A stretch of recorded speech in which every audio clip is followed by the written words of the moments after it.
the Pentagon issued a warning to China 3 days ago, before President Xi's peace proposals, when they didn't know what was in the peace proposals.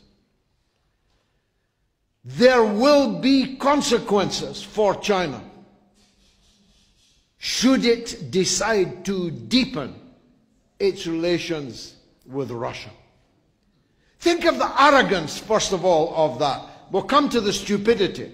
But think of the arrogance of one superpower threatening a second superpower with consequences were it to decide to have more friendly relations with a third party.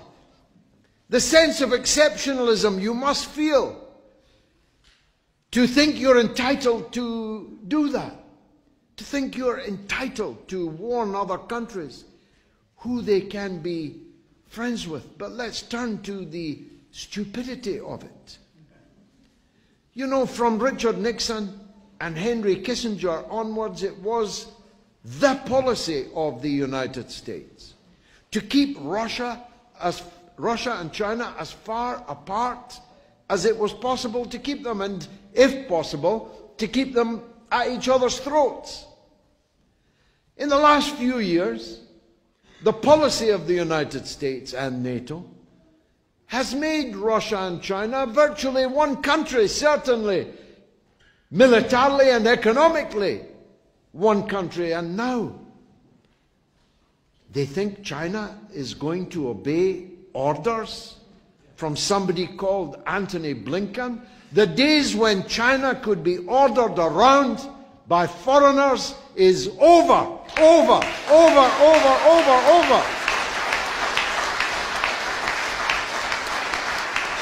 Ditto South Africa.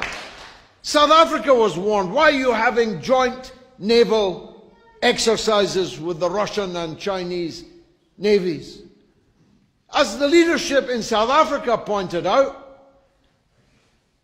when you Western colonialist countries were supporting the apartheid dictatorship in South Africa, the only countries that stood with us were Russia and China. And you want us to consider them our enemies? I'm so old I was there. Every dinner that the African National Congress fighters ate in the bush came from Russia. Every uniform they had, every gun that they carried, every international initiative, campaign that they were able to mount to bring about the freedom of South Africa came from the then Soviet Union and from China. And now you want South Africa to be an enemy of Russia and China? Are you crazy? And South Africa has said no. India has said no. Iran has said no. Latin America, from north to south, has said no. Asia has said no. The Arab worlds, even the Saudis and the kings and the sheikhs in the desert have said no.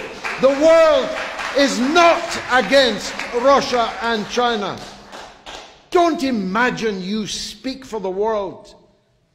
The West, if you include it in it, countries that are very definitely not in the West. The last time I looked at the globe, Australia is not in the West. New Zealand is not in the West. But even if you allow them to call themselves the West, is 13% of the people of the world.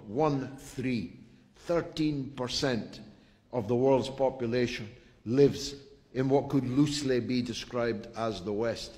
And we are here to say, even in the West, there are millions and millions and millions of us who reject your domination and your wars and your clubs